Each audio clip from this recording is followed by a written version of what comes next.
Hi, I'm going to be reading Proverbs 6 for you today and sharing a few key words and hopefully some beautiful thoughts that are life-changing.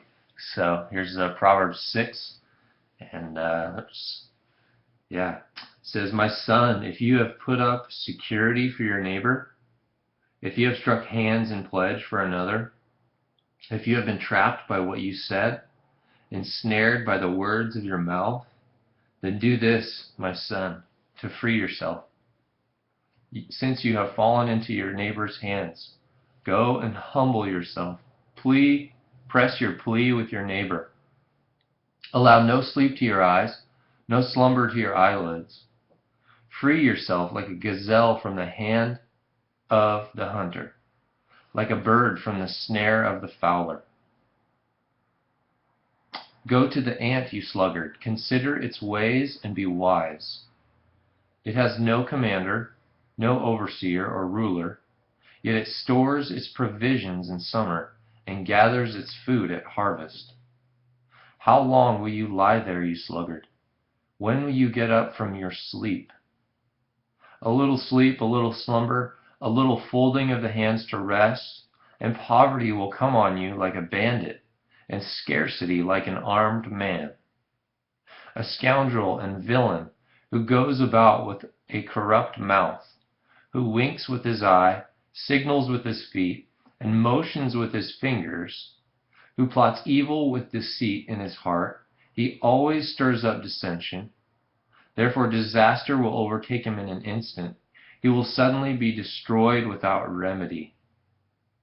There are 6 things the Lord hates, 7 that are detestable to him: haughty eyes, a lying tongue, hands that shed innocent blood, a heart that devises wicked schemes, feet that are quick to rush into evil, a false witness who pours out lies, and a man who stirs up dissension among brothers. My son, keep your father's commands, and do not forsake your mother's teaching. Bind them upon your heart forever. Fasten them around your neck. When you walk, they will guide you. When you sleep, they will watch over you. When you awake, they will speak to you. For these commands are a lamp, this teaching is a light, and the corrections of discipline are the way of life, keeping you from the immoral woman, from the smooth tongue of the wayward wife. Do not lust in your heart after her beauty, or let her captivate you with her eyes. For the prostitute reduces you to a loaf of bread, and the adulteress preys upon your very life.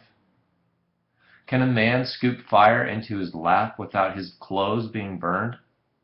Can a man walk on hot coals without his feet being scorched? So if he sleeps with another man's wife, no one who touches her will go unpunished. Men, do not despise a thief if he steals, to satisfy his hunger and when he is starving. Yet if he is caught, he must pay 7-fold, though it costs him all the wealth of his house. But a man who commits adultery lacks judgment. Whoever does so destroys himself. Blows and disgrace are his lot, and his shame will never be wiped away. For jealousy arouses a husband's fury, and he will show no mercy when he takes revenge.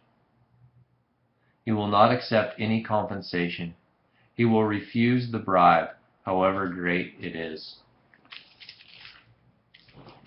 That's Proverbs 6, and it covers a lot of areas, covers a lot of ground.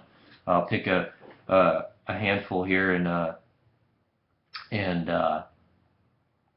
share with you.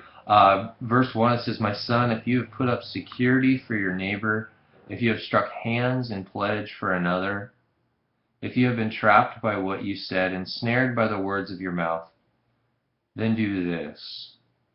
Have you ever been here? Has that ever happened to you, where you open your mouth and you don't mean to say what you say, and you strike a deal, or you say something that you shouldn't have. It's warnings not only on how to get out of it, but warnings against that. We don't want to be setting up security for your neighbor in ways that we haven't really thought through and processed really well. Um, and if you've struck hands and pledged for another, if you've been trapped by what you said, then do this, my son, to free yourself, since you have fallen into your neighbor's hands. Fallen into your neighbor's hands, like you're in their control. That's they can do with you what you want, and or they can to a degree, and they can punish you. Um, uh, I've got a situation right now where I made a transaction of some product that I purchased from a gentleman, and the transaction didn't go well. There was um, something that happened in it, and now I'm waiting for a refund, and the guy isn't giving it, and he's kind of holding that against like against me, and like kind of like trying to like trap me, and like hold the power over me or whatever. And it doesn't really matter, because the Lord is my shepherd and I shall not want. So the situation's totally diffused in my heart, but to that guy it's different. Yeah, verse 4 says, verse 5 going on, it says, "Go and humble yourself, press your plea with your neighbor, allow no sleep to your eyes, no slumber to your eyelids. Free yourself like a gazelle from the hand of the hunter, like a bird from the snare of the fowler." Go. It's showing here the difficulty it is to of get out of a trap. A bird in a trapped in a net is cannot escape easily, if at all. And a gazelle from the hand of the hunter, that's not a good situation, that he's trapped. Um, and so it's warning here to, if you've been ensnared and trapped by the words of your mouth and what you've said, and striking deals and agreements and arrangements and things with other people, it's just warning us that it's difficult to get out of. And that's what I was sharing with in the earlier transaction. I'm still involved in, and hope to be totally free out of. Verse 3, it just says, "Go and humble yourself, press your plea with your neighbor." Some wisdom. That's a place to start. And also, we need to pray in all those situations. Going on, it says, verse 6, it says, "Go to the ant, you sluggard, consider its ways and be wise. It has no commander, no overseer or ruler, yet it stores its provisions in summer and gathers its food at harvest. How long will you lie there, you sluggard, when you get up from your sleep? A little slumber, a little folding of the hands to rest, and poverty will come on you like a bandit, and scarcity like an armed man." We're designed to work, and I just this last summer, this verse and this passage came to mind, and I went for a walk outside of my area, and I saw a pile of thousands and thousands of ants, and they were just all scurrying about and working really, really hard, and I think the ant is a beautiful little tiny creation of God, and yet it speaks so wonderfully, so fluently and elegantly about design and how it works. And I think it speaks of the nature of God and what He desires in His creation. Verse 12, it's describing a scoundrel and villain, and it describes what he's about. He goes about with a corrupt mouth. He winks with his eye, signals with his feet, and motions with his fingers. Those are all. You can notice a scoundrel and a villain by his body language, what his mouth is saying, where his eyes are looking, what he's doing with his feet, what he's doing with his fingers.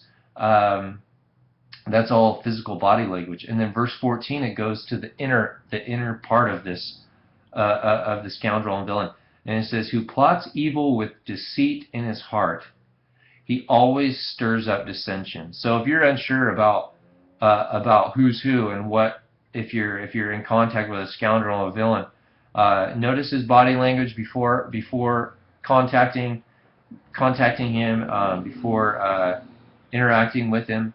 And then he always stirs up dissension.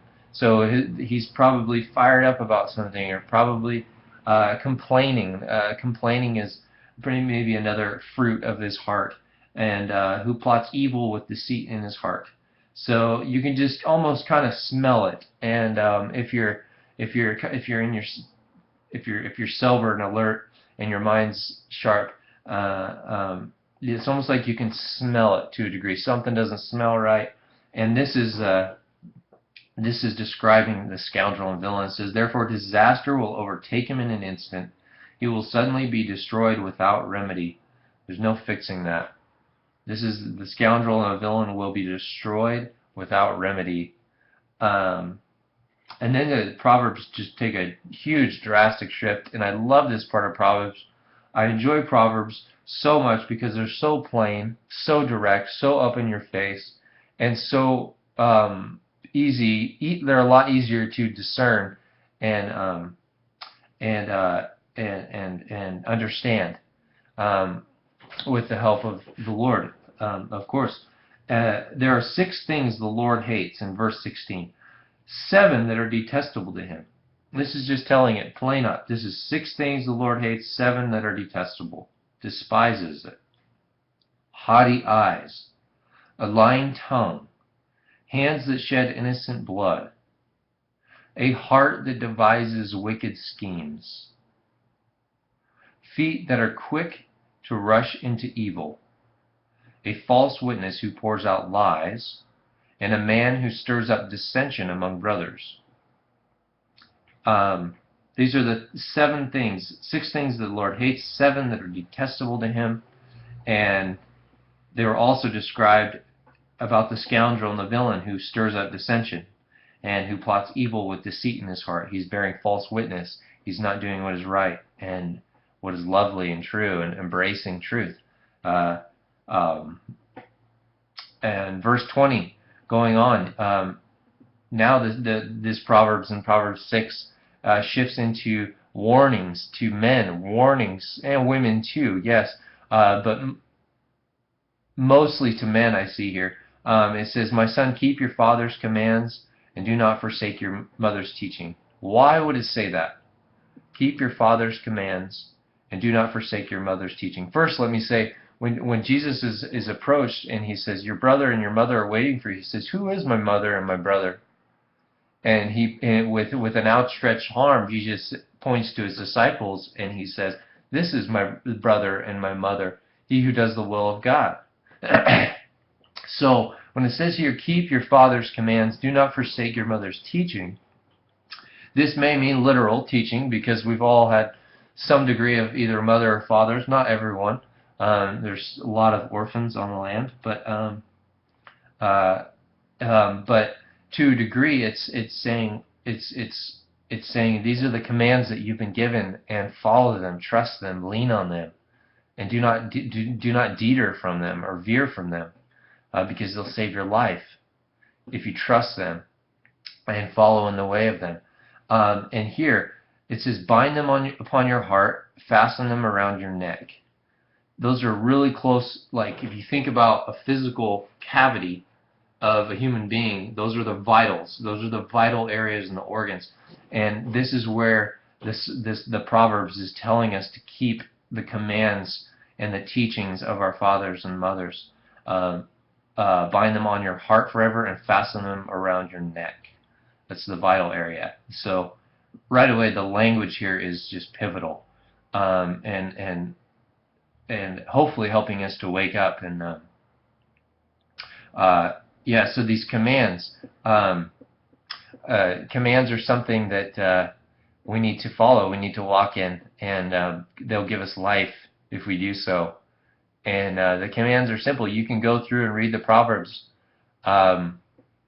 as I did, and just like this, and you can write down the commands that are given in the Proverbs, and they're all over right here. The command to keep your father's commands, a command to not forsake your mother's teaching. And it says why. In verse 23 it says, "For these commands are a lamp, and the teaching is a light." Keep you in the light. Thanks for listening.